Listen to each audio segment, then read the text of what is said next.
Ya. seperti biasa ya, tapi nggak ada efeknya ya udahlah ya. Iya, tiba-tiba ada muncul aja gitu kan. Oke, kita masuki segmen kreatif. Biasanya kalau di segmen kreatif kita ngomongin soal industri kreatif dan juga perusahaan rintisan. Nah ini kalau ngomongin soal perusahaan rintisan, growth-nya ataupun mungkin pertumbuhannya di Indonesia belakangan memang sangat-sangat baik ya, sangat-sangat positif gitu. Dan pertumbuhan dari startup sendiri memang tidak lepas dari peran dari venture capital ataupun mungkin dari angel investor. Ya, tadi saya sempat berbincang bersama dengan Pak Toga ya di segmen Market Plus dan mengatakan bahwa peluangnya untuk tetap tumbuh di 2023 ini terbuka lebar. Meskipun terkadang dari segi laba memang masih diupayakan untuk profit. Oke, untuk sektor teknologi ya. Nah ini kita akan mencoba mengulas ekosistem pertumbuhan perusahaan rintisan tapi dari sudut pandang angel investor. Nah ini topik kita di Kreatif kali ini mengenal gaya investasi ala wadah angel investor. Sudah tersambung melalui video conference ada Mas Fandi dari Capital Network. Selamat pagi Mas Fandi. Pagi. Apa kabar Mas? Baik. Gimana kabarnya? Thanks for having me. Ya, dari suaranya yang agak-agak masih kurang semangat ini tampaknya semalam Prancis ya. Iya. Jadi masih agak-agak ke bawah, tapi nggak apa-apa. Mungkin Iya. di Piala Dunia berikutnya akan menang ya. Oke, Mas Fandi, kalau Anda ngelihat tren pendanaan dari angel investor ke perusahaan rintisan belakangan ini seperti apa sih dan apa yang mempengaruhi tren pendanaannya dari angel investor ke perusahaan rintisan? Pendanaan belakangan ini sedang mengalami penurunan lumayan drastis ya. Dikarenakan obviously makroekonomik yang kurang stabil, inflasi yang sangat tinggi membuat investor lumayan risk off. Tapi at the same time, due to the amount of venture capital funds that has been closed in recently by all the Southeast Asian focused venture capital, sepertinya sooner rather than later there will be more fundings being done and kayaknya the situation will improve pretty soon. Oke, karena beberapa waktu yang lalu memang dari venture capital ataupun mungkin angel investor lebih selektif untuk memilih perusahaan rintisan yang mereka akan chip in gitu ya, karena terkait dengan dinamika tadi. Tapi optimismenya ke depan mungkin secara growth akan berapa persen peningkatannya dibandingkan dengan tahun 2022. Ini kita ngomongin proyeksi 2023 Mas Fandi. Kayaknya untuk 2023 akan tetap slow ya, gara-gara there's fears of recession right now, I think in the market. And so I think even on a personal level, myself, I'm taking a bit of a step back juga. I'm being more conservative, even though kayak masih ngeliatin beberapa companies. Tapi sekarang kan the way we look at companies sudah agak beda ya. Kayak lo last year itu, kalau in 2021 itu ada growth at all cost mentality, I think. And I think sekarang kayak investors lebih ngeliatin profitability or at least road to profitability. Terus apakah udah ada revenue, some of the metrics sudah beda. Kalau last year or in 2021 there was kayak growth merchandise value, gross transaction value, semua yang sangat tidak bisa di-quantify at that time, yes. Berarti yang venture capital lihat dan harapkan dari startup adalah growth-nya begitu ya, dan juga tentunya adalah profitabilitas. Paling tidak kalau belum profit, matriksnya itu menunjukkan peningkatan gitu ya, ke arah yang positif ya. Iya. Sektor apa sih yang nampaknya masih menjadi kegemaran dari venture capital untuk chip in ke depan? Atau dari angel investor, Mas Fandi? I think there's a lot ya sektor, especially di Indonesia. Is still we're still in early days in terms of the technology industry. I think for starters, there's a lot of ESG related companies recently that getting funding. Obviously, kayak the global crisis in terms of rise in commodity prices, rise in fuel price, for example, has given more attention untuk ke electric vehicle. Di Indonesia, jadi kayak in the early stage, electric vehicle companies are getting looked at more often. Terus on the second hand, earlier this year there was a food crisis, I think globally, and jadi a lot of agri-tech companies are being looked at, and of course our traditional finance in Indonesia itu masih lumayan underserved. For example, I think there's 90 million plus masyarakat Indonesia yang masih unbanked dan 45 million plus underbanked. credit card penetration masih single digit. So obviously fintech sector I think will always be interesting to look at. Oke, berarti fintech, electric vehicle, sama satu lagi tadi adalah untuk agritech. Agritech and ESG related sih in general, bukan hanya electric vehicle. Yep. Gara-gara sustainability and stuff. Yeah. Oke, mengingat Capital Network ini adalah sebuah platform tempat angel investor ngumpul gitu ya. Menarik Anda tadi sampaikan bahwa investor belakangan lebih konservatif, lebih selektif. Menarik ketika itu kemudian terstate dari Anda sebagai platform angel investor gitu. Karena kalau ngomongin soal karakteristiknya dari angel investor, mereka agak lebih berani untuk kemudian ngambil resiko in terms of chip in dalam sebuah perusahaan rintisan. Tapi kemudian Anda tadi sampaikan bahwa ya investor, mungkin ini general ya, apakah itu VC ataupun angel investor, kayaknya lebih konservatif, artinya lebih hati-hati. Kalau sekarang berarti angel investor juga gitu ya, mereka agak lebih hati-hati, lebih konservatif gitu. Iya, karena kan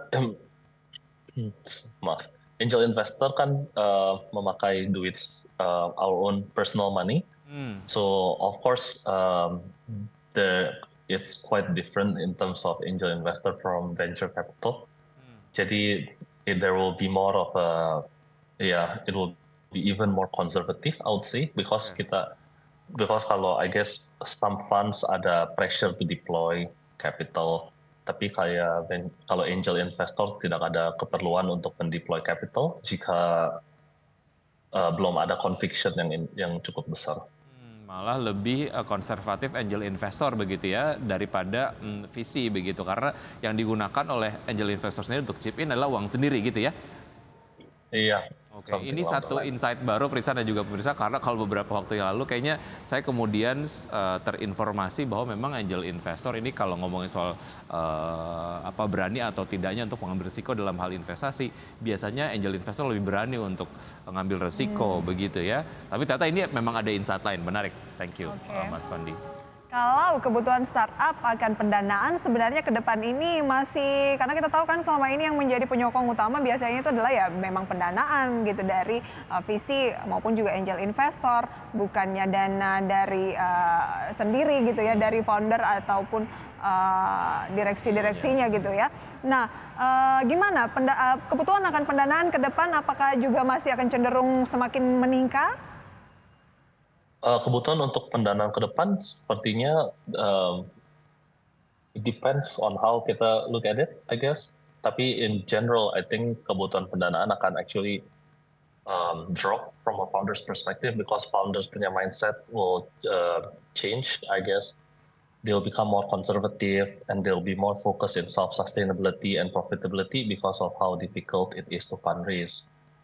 And jadi all these founders, they will be more thoughtful and purposeful. I think again beda dari 2021. There was a lot of fundraising going on off a deck. Jadi iya. Ya, jadi artinya pola konservatif ini bukan hanya dari sudut pandang investornya sendiri, tapi dari foundersnya sendiri gitu ya? Iya. Mereka reconsidering sektor-sektor yang nampaknya mungkin akan lebih mudah mengenerate investment begitu ya? Iya benar. Okay. Dan mereka akan jadi lebih thoughtful aja dan kayak be careful in how they spend their money. Okay. Jadi profitability goal-nya lebih cepat. Oke, lantas apa value yang ditawarkan oleh Capital Network? Oke, langsung kita bahas ya, value yang ditawarkan dari Capital Network ini apa saja? Karena the Capital Network is made of founders and exec from the leading internet companies in Indonesia. Typically, members sudah go through the difficult times and the trenches themselves as operators of their own companies ya. Jadi mereka bisa impart the knowledge that they've gained from their years as operators to the next generation of founders yang they invest in. Terus juga kebanyakan members of Capital Network have their own ecosystem. So it's very possible that startup is plugged into their ecosystems right away. Oke, tadi Anda sampaikan dari sudut pandang investor, apakah itu dari VC ataupun angel investor, memang melihat beberapa sektor yang menarik nih ke depan. Di antaranya adalah agritech, kemudian juga fintech, dan juga dari electric vehicle gitu ya. Nah, kemunculan perusahaan rintisan belakangan secara sektor itu semakin heterogen atau semakin homogen, Mas Fandi? Karena sebetulnya yang tentu saja dibaca oleh founders adalah sektor-sektor yang memang difavoritkan oleh investor gitu. Makanya mungkin saya kalau mau bikin startup mendingan sektor-sektor yang difavoritkan oleh investor aja deh gitu. Nah, Anda belakangan melihat variasinya tuh gimana sektor-sektor startup?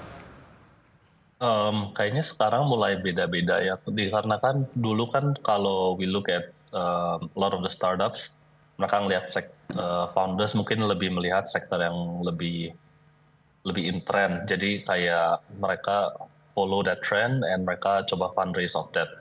Tapi kalau sekarang, I think with the profitability coming into equation, mereka lebih memikir what kind of problem is there really to solve. And they try to solve that problem and regardless of kayak trennya kemana, which is why it makes it lebih banyak varian sekarang in terms of the startups that's coming up, I think.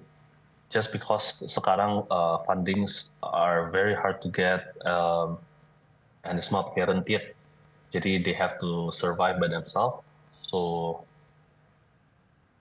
I guess there's a huge focus in mereka being self-sustainable and just really solving a problem. Oke. Yeah. Capital Network sendiri kalau memang funding sulit untuk didapatkan saat ini gitu ya, apa yang akan dilakukan ke depan agar tentunya kan juga butuh pendanaan ya? Apa yang akan dilakukan ke depan? For the companies, just be profitable, just be growing. Sustainable growth is the most important. Jadi asal ada sustainable growth, I think eventually a fundamentally good company will always be able to fundraise. Oke. Kalau dilihat dari Capital Network as organization gitu, apakah ini memang berorientasi profit juga atau hanya wadah untuk berkumpulnya angel investor? Hanya wadah untuk berkumpulnya angel investor, yeah. Oke, hanya wadah untuk berkumpulnya para investor. Semoga kedepannya bisa menjadi penopang juga ya untuk startup lain lebih berkembang lagi. Terima kasih untuk sharingnya pada pagi hari ini. Sukses selalu. Sampai berjumpa kembali dan semoga lancar rencana perjalanan liburan begitu ya ke luar negeri ya. Baik. Ya. Thank you Mas Fandi. Selamat pagi. Sampai jumpa. Thanks for having me. Sampai jumpa. Oke, sebelum kami akhiri pemirsa, berikut data dari Indeks Harga Saham Gabungan pasca kurang lebih 20 menit pembukaan perdagangan. IHSG masih terpantau berbalik arah menguat 0,22% meski Jakarta Stock Index masih tertekan, tapi LQ45 juga sudah menguat. Ya, saham-saham yang masuk dalam jajaran top gainers dan top losers di antaranya adalah Telkom, BBCA, kemudian juga ada SLIS dan juga ada Adaro gitu ya, dengan penguatan masing-masing. Yang masuk dalam top gainers ada 2,72%, 1,16%, 9,77% dan 0,51%. Telkom kenaikannya cukup signifikan ya. Oke, kita beralih pemirsa ke deretan saham losers. Ada CARE, BSBK, kemudian Bank Mandiri, dan juga ada GoTo. Masih melemah lagi ya. Sekarang di posisi bisa Anda saksikan di layar televisi Anda. Mungkin ada kesalahan ya untuk posisi dari GoTo pemirsa ya. Oke. Dan itu dia untuk data pergerakan terakhir. sektoral.